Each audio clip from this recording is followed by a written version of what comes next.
اور نکلے اس انداز سے کہ مکے سے نکلنے کے بعد مدینہ منورہ کے لیے جو سڑک جایا کرتی تھی وہ اس طرف جایا کرتی تھی، لیکن اللہ کے نبی صلی اللہ علیہ وسلم نے اس طرف کا راستہ اختیار نہ کر کے آپ نے اس طرف والا راستہ اختیار کیا، اور وہاں پر تقریباً 8-9 کلومیٹر دور جانے کے بعد غار سور جس کو کہا جاتا ہے، اللہ کے نبی صلی اللہ علیہ وسلم وہاں پر تشریف لے گئے اور آپ نے 3 دن 3 رات وہاں پر قیام فرمایا۔ کوئی تصور کر سکتا ہے اللہ کے نبی صلی اللہ علیہ وسلم کی ذہانت کا؟ آج میں اپنے نوجوانوں سے، اپنے عزیزوں سے کہنا چاہتا ہوں کہ آپ لوگوں کو دنیا کے دانشوروں کی عقل مندی کے اوپر حیرانی ہوتی ہے،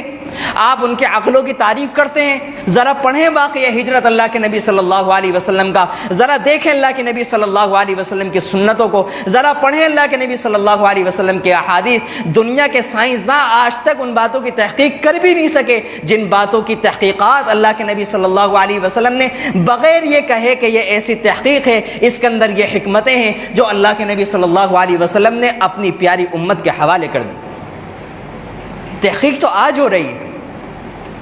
اللہ کے نبی صلی اللہ علیہ وسلم جیسا ذہین، اللہ کے نبی صلی اللہ علیہ وسلم جیسا دانشور، اللہ کے نبی صلی اللہ علیہ وسلم جیسا دور اندیش، اللہ کے نبی صلی اللہ علیہ وسلم جیسا چالاک و چست نہ آیا ہے نہ قیامت تک آ سکے گا۔ دنیا ان کے پیروں کی دھول تک بھی نہیں پہنچ سکتی۔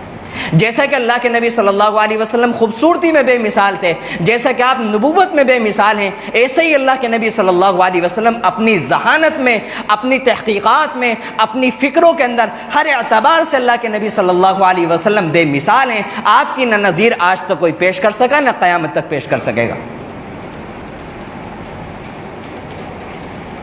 اللہ کے نبی صلی اللہ علیہ وسلم نے اس سڑک کا رخ کیا کہ جہاں پر کسی کا تصور بھی نہیں ہو سکتا۔ یہ ہے ہمارے محمد الرسول اللہ صلی اللہ علیہ وسلم، جن کے ہم نام لیوائیں ان کی دور اندیشی۔ آج میں یہاں پر رک کر سوال کرنا چاہتا ہوں کہ میں نے اور آپ نے زندگی گزارنے کا جو طریقہ بنایا ہوا ہے، اس میں کہیں دور اندیشی کی، کہیں دور سے خوشبو محسوس ہوتی ہے؟ ہم میں سے کون انسان ایسا ہے جو آگے کی سوچتا ہے؟ کوئی انسان ایسا نہیں نظر آتا کہ جس کے فیصلے کے اندر کوئی حکمت نظر آتی ہو کہ اگر وہ اس کام کو کر رہا ہے تو اس وجہ سے کر رہا ہے۔ جب سر پر کوئی معاملہ آ پڑتا ہے تو اس کے بعد اس کام کو جیسا ہو سکا کر لیا۔ اور یہ عام بات ہے کہ ہم تو نو ٹینشن لوگ ہیں، ہم تو ٹینشن نہیں لیتے کسی بات کی، اور اس بات کو بہت اپنی بہادری اور بہت زیادہ قابلیت کی بات سمجھا جاتا ہے کہ ہوگا تو دیکھا جائے گا۔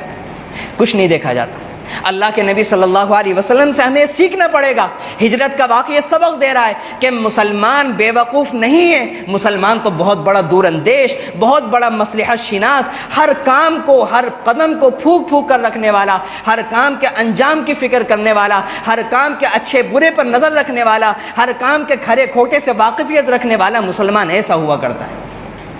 یہ کس نے کہا کہ مسلمان ایسا سیدھا سادہ ہوتا ہے کہ جس کو جو چاہے اس کو بے وقوف بنا لے، جو چاہے اس کو چونا لگا دے، جو چاہے اس کو دھوکہ دے دے؟ اللہ کے نبی صلی اللہ علیہ وسلم تو یہ فرما کر گئے تھے کہ مسلمان نہ نقصان دیتا ہے نہ نقصان اٹھاتا ہے، مسلمان نہ دھوکہ دیتا ہے نہ دھوکہ کھاتا ہے، دونوں باتیں آپ فرما کر کے گئے تھے۔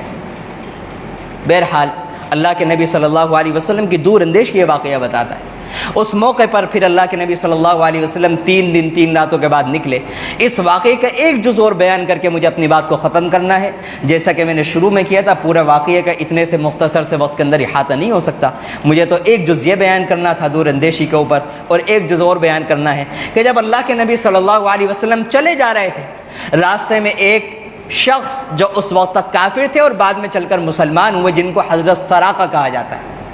مکے میں یہ اعلان ہو گیا جب 3 دن تک لوگ مستقل ڈھونڈتے رہے اور اللہ کے نبی صلی اللہ علیہ وسلم نہیں ملے، تو اس کے بعد یہ اعلان ہوا کہ جو شخص بھی محمد الرسول اللہ صلی اللہ علیہ وسلم کو لے کر آئے گا اس کو انعام کے اندر 100 اونٹ دیے جائیں گے۔ 100 اونٹ کے لالچ نے ہر کسی کو اللہ کے نبی صلی اللہ علیہ وسلم کی کھوج کرنے پر، اللہ کے نبی کا پیچھا کرنے پر مجبور کر دیا،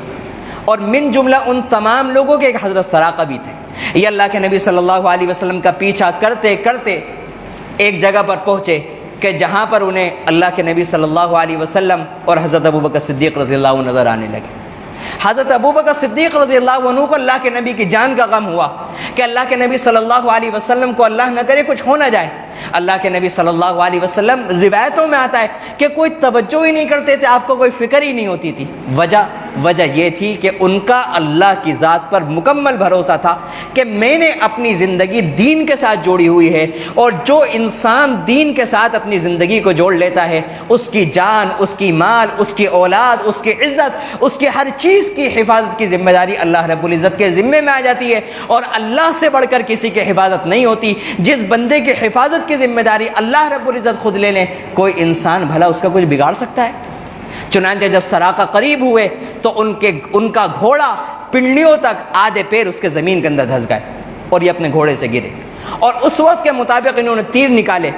ان کے پاس تیر ہوا کرتے تھے کہ یہ کام کرنا ہے یا نہیں کرنا، نقصان ہے یا کیا ہے۔ اپنے عقیدے کے مطابق انہوں نے تیر نکالے، اور ان کو پتہ چلا، فال نکلی کہ اللہ کے نبی کو نقصان نہیں پہنچا سکتے۔ 100 اونٹوں کے لالچ نے پھر سوار کیا، پھر چلے، پھر دھسے، پھر اس کے بعد پھر توبہ کی، اللہ کے نبی سے دعا کروائی، زمین نے گھوڑے کو پھر دوبارہ واپس نکال دیا، پھر تیسری مرتبہ پھر لالچ سوار ہوا اور پھر یہی والا واقعہ کیا۔ تیسری مرتبہ سمجھ گئے، اللہ کے نبی صلی اللہ علیہ وسلم کے سامنے ہاتھ جوڑے اور ہاتھ جوڑ کر کہنے لگے، اے اللہ کے نبی صلی اللہ علیہ وسلم، میں سمجھ گیا آپ غالب ہو کر رہیں گے، آپ کا دین ضرور غالب ہوگا، آپ مجھے پروانہ لکھ دیجئے، جس وقت آپ کی مکے میں حکومت آئے گی، آپ مکے کے بادشاہ بن کر آئیں گے، اس وقت کے لیے آپ مجھے امان لکھ دیجئے۔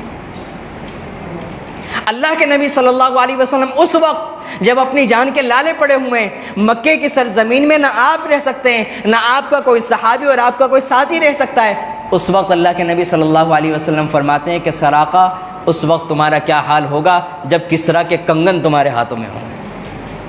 اور کسریٰ اس وقت کوئی چھوٹی موٹی سلطنت نہیں تھی۔ کسریٰ کو ایسا سمجھ لیں جیسا کہ آج کے زمانے میں امریکہ سمجھا جاتا ہے، اس زمانے میں کسریٰ کا یہ حال تھا کہ وہاں کے پریزیڈنٹ کی وہاں کی کرسی اور اس کے جو خاص لباس ہے وہ تمہارے ہاتھ میں آئے گا۔ اللہ اکبر۔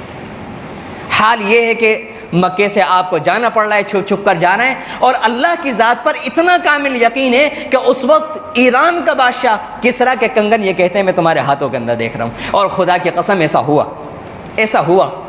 کہ جب کسریٰ کو گرفتار کیا گیا تو اس وقت جب وہ والا ملک فتح کیا گیا، اس کے کنگن لینے کے بعد اس وقت جو وہاں کے کمانڈر تھے اور جن کے ہاتھ میں جنگ تھی، انہوں نے حضرت سراقہ کے ہاتھ میں وہ کنگن دیے، اور حضرت سراقہ رضی اللہ عنہ نے کہا کہ اللہ کے نبی صلی اللہ علیہ وسلم کی جو پیشین گوئی تھی وہ پوری ہو۔ بات یہاں سے شروع کی تھی، جو بات میں نے شروع کی تھی وہ دوبارہ اس بات کے اوپر آتا ہوں کہ اسلام مغلوب ہونے کے لیے نہیں آیا، اسلام غالب ہونے کے لیے آیا ہے، اور اسلام غالب ہو کر رہے گا۔ اللہ کے نبی صلی اللہ علیہ وسلم نے فرمایا تھا کہ اسلام کا کلمہ قیامت تک ہر کچے پکے گھر کے اندر پہنچے گا، اور خدا کی قسم یہ ہو کر کے رہے گا۔ میں اور آپ اگر اس کے اندر شامل ہوں گے، اس پروگرام کا حصہ بنیں گے، اس کے ساتھ اپنی زندگی کو جوڑیں گے، تو پھر اللہ رب العزت کی رضا ہمیں ملے گی، جنت کے خزانے اور جنت کی نعمتیں ہمیں ملیں گی۔ اور اگر ہم اس کام کو نہیں کریں گے، میرے عزیزوں، میرے نوجوانوں، میرے بزرگوں، سوچنا بھی نہیں کہ یہ کام نہیں ہوگا۔ آج بہت سارے لوگ متفقین نظر آتے ہیں کہ یہ معاملہ ہو رہا ہے، فلاں قوم یہ کہہ رہی ہے، اتنے سارے لوگ اسلام کے مخالف ہوتے جا رہے ہیں، فلاں جگہ یہ ہو گیا، فلاں جگہ یہ ہو گیا، آگے جا کر مسجدوں کا کیا ہوگا، مدرسوں کا کیا ہوگا، قرآن کریم کا کیا ہوگا، ہمارے اسلام کا کیا ہوگا، ہمارے کلمے کا کیا ہوگا۔ میرے عزیزوں، میرے بزرگوں، پورے اطمینان کے ساتھ یہ گنہگار مسجد میں بیٹھ کر اللہ رب العزت کے بھروسے پر اللہ کے نبی صلی اللہ علیہ وسلم کے فرمان کو دیکھتے ہوئے پورے یقین کے ساتھ آپ کو یہ گنہگار بھائی کہہ رہا ہے کہ اسلام غالب ہونے کے لیے آیا، غالب ہو کر رہے گا۔ اسلام کو اس زمانے میں کہ جب کہ اسلام کا ماننے والا تنے تنہا ایک بندہ تھا، اور ان کے پاس طاقت تھی، دولت تھی، ہتھیار تھے، فوجیں تھی، وہ سارے کے سارے لوگ مل کر ایک اللہ کے بندے کا، محمد الرسول اللہ صلی اللہ علیہ وسلم کا مقابلہ نہیں کر سکے۔ آج اس زمانے کے اندر کہ جب دنیا کی اتنی بڑی تعداد مسلمانوں کی موجود ہے، ہر 4 میں سے 1 آدمی مسلمان ہے، اتنی ساری مسلم ریاستیں، قرآن ہمارے پاس موجود ہے، اللہ کا کلام، اللہ کے وعدے، سارے کے سارے احکامات، ساری چیزیں موجود ہیں، ایسے حالات کے اندر میرے عزیزوں بزرگوں، ایسے حالات کے اندر مایوسی اچھی نہیں لگتی۔ مایوسی بالکل بھی ہمارے قریب نہ آئے۔ ہم اللہ کے ماننے والے، اللہ کی ذات کے اوپر بھروسہ کرنے والے مسلمان ہیں۔ یہ ہجرت کا واقعہ ہمیں سبق دیتا ہے کہ ہم مایوسی کو اپنے قریب نہ آنے دیں، اپنا رشتہ اسلام کے ساتھ مضبوط کریں۔ اسلام غالب ہو کر کے رہے گا، جو بندہ صحیح معنوں میں مسلمان ہوگا وہ بھی غالب ہوگا، اور جو بندہ نام کا مسلمان ہوگا وہ مغلوب ہو جائے گا۔ کہ اللہ کے نبی علیہ الصلوۃ والسلام کا قصہ تمام کر دیا جائے گا، ان کو قتل کر دیا جائے گا۔